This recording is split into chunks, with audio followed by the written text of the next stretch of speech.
எல்லாருக்கும் வணக்கம். தமிழ்நாட்டோட முதலமைச்சர் விஜய் அவர்கள் என்ன சொல்லியிருக்காங்க அப்படின்னா, அக்டோபர் மாதம் 2ஆம் தேதியிலிருந்து மகளிர் விலையில்லா பயணம் மேற்கொள்ளலாம். வயது வரம்பு கிடையாது. எத்தனை முறை வேணாலும் பயணம் பண்ணிக்கலாம் அப்படிங்கிற மாதிரியான ஒரு அறிவிப்பை வெளியிட்டிருக்காரு. ரொம்ப நல்ல விஷயம், சந்தோஷமான விஷயம். இதுல என்னோட ஒரு விருப்பம் என்ன அப்படின்னு கேட்டீங்க அப்படின்னா, பெண்களுக்கு எல்லா பஸ்ஸஸ்லயுமே நீங்க வந்து ஃப்ரீ பண்ணிட்டீங்க. ரொம்ப சந்தோஷம். ஆனா ஆண்களுக்கு அட்லீஸ்ட் எல்லா பஸ்ஸஸ்லயும் ஃபேரையாவது கொஞ்சம் ஈக்குவலா பண்ணீங்கன்னா நல்லா இருக்கும்ல. எல்எஸ்எஸ்ன்றீங்க, டீலக்ஸ்ன்றீங்க, சூப்பர் டீலக்ஸ்ன்றீங்க. இல்ல நான் தெரியாம கேக்குறேன். கிளாம்பாக்கத்துல ஒரு யூசர், ஒரு நார்மலான ஒரு பயனாளி வந்து பஸ் ஏறுறாரு. அவரு வந்து மவுண்ட் ரோடு வரணும் அப்படின்னா கண்டிப்பா அது எல்லா பஸ் ஸ்டாப்லயும் நின்று நின்று தானே வரும். எல்லா டிராஃபிக்லயும் நின்று நின்று தானே வரும்.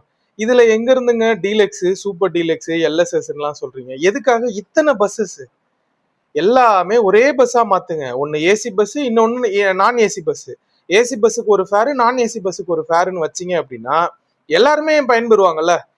சில இதெல்லாம் பாத்தீங்கன்னா பல்லாவரத்துல இருந்து கிளாம்பாக்கம் போறதுக்கு சில பஸ்ல 15 ரூபா வாங்குறாங்க, சில பஸ்ல 25 ரூபா வாங்குறாங்க. எதுக்காக இந்த டிஃபரன்ஸ்? 18 ரூபா, 19 ரூபா, 25 ரூபாய் அப்படின்லாம் நிறைய பஸ்ஸஸ்ல மாறி மாறி மாறி மாறி சென்னைக்குள்ளேயே போற பஸ்ல எதுக்காக இவ்வளவு டிஃபரன்ஸ்? எல்லா பஸ்ஸுக்கும் ஒரே ஃபேர் போடுங்க.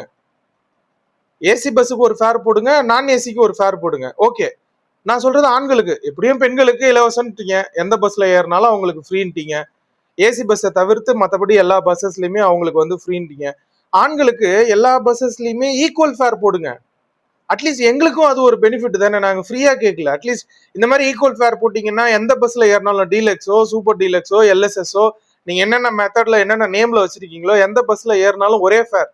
அவ்வளவுதான். அது ஏசி பஸ்னா வேற, நான் ஏசினா வேறன்ற மாதிரி சொன்னீங்கன்னா எங்களுக்கும் கொஞ்சம் யூஸ்ஃபுல்லா இருக்கும்ல. தயவுசெய்து இதையும் கன்சிடர் பண்ணுங்க. இதுக்கு ஏதாவது வழி இருந்துச்சுன்னா கொஞ்சம் பார்த்து பண்ணி விடுங்க.